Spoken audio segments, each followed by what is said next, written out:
Amongst all the COVID gloom, there was a reason to celebrate today. New South Wales has reached a major vaccine milestone. 80% of the population has now received at least one dose. In response, the curfew in Sydney's hotspots has been lifted from tonight. Today, the state recorded 1,259 new infections and a further 12 deaths, 7 women and 5 men. With nearly 49% of the eligible population now fully vaccinated, attention is turning to when we'll reach the next milestone of 70% double dose. State political reporter Ashley Raper begins our coverage.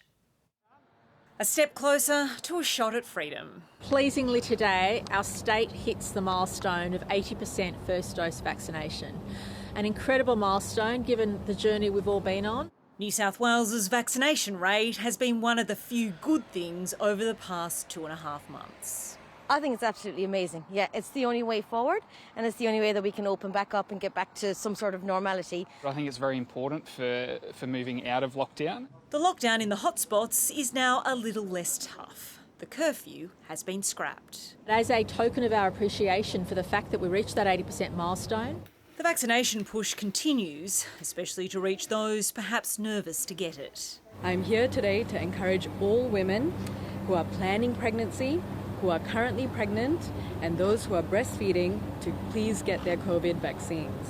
But on the same day, a mother was turned away because she was with her 7-week-old baby. I'd called the hotline to double check yesterday if I could come in, and I was told there that shouldn't be a problem, so it was quite distressing to come in this morning and be told that I couldn't come in. Eleanor Hillard was told there was a liability issue if she had an adverse reaction, with questions over who would look after her baby. The state has recorded 12 more deaths. There are 1,241 people in hospital, and the number in ICU has increased again. Cases are at 1,259. We are seeing pleasingly some stabilisation in the local government areas of concern and some downturn in some of the local government areas. As the state looks ahead to opening up to vaccinated people when the 70% double dose target is hit, there's concern there's too much onus on businesses to navigate the new rules. Look, it is a lot on us. It's definitely confusing. As a business owner, I tried to look up a lot of information on Google, on social media. we will need to seek legal advice ourselves. This is uncharted territory. It is the government, though, which is charting the course. And despite announcing the state will only reopen to the vaccinated, it's still sorting out how it will actually work and can't say what the penalty will be for businesses which let unvaccinated people in. We need certainty in relation to this. Businesses need to be protected. We can't add to the uncertainty. God knows businesses have been battered enough without the risk of legal threats for doing the right thing when businesses open up. And that's set to happen in a month or so. Ashley Raper, ABC News, Sydney. Let's get more now on the decision to abandon the curfew in Sydney's hotspots. Rani Heyman is live for us in Parramatta. Rani, how have locals reacted to the news? Juanita, for more than 3 weeks, only authorised workers have been allowed to leave their homes after 9 o'clock. Tonight, that changes.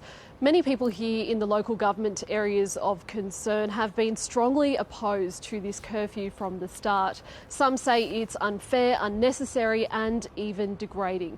So while they welcome the government's decision, they say it's the other rules that still has them struggling. A late-night kebab won't be on the menu here.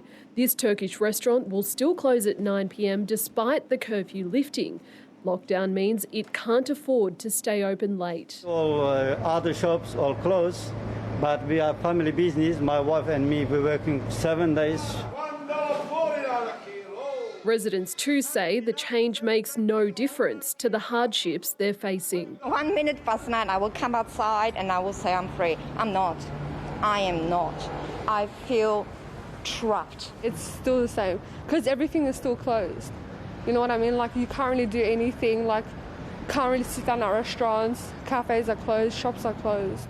The Premier insists no other restrictions can be relaxed just yet. We can't move on anything else just now. We need everybody to hold the line.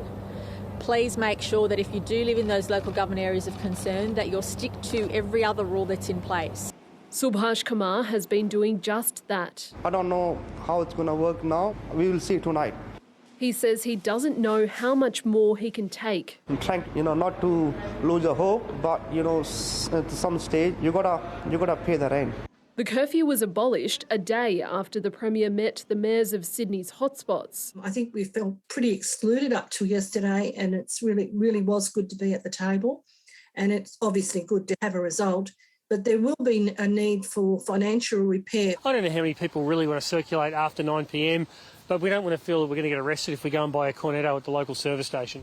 The opposition argues axing the curfew isn't enough. It's released new research which reveals just how tough it is in Western Sydney.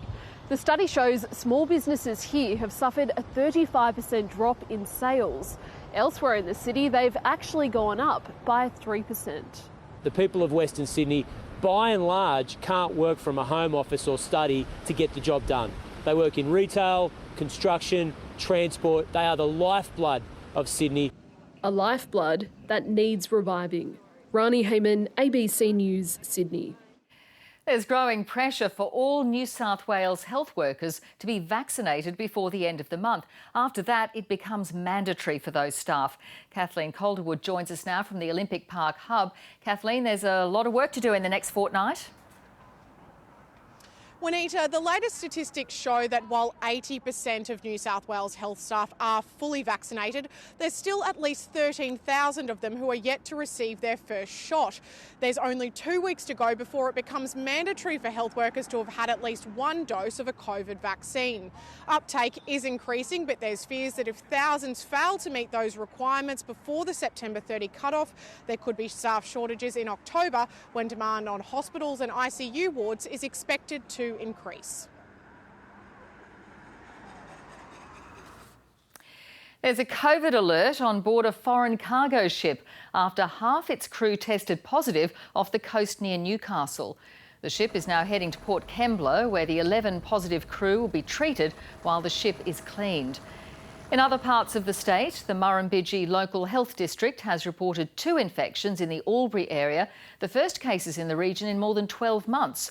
There are 46 new cases in the Illawarra Shoalhaven and 27 across the Hunter New England region. 11 infections have been reported on the Central Coast, 6 in the Western District and 10 in the Far West. And late this afternoon, there was 1 new case announced in Lismore in the state's north.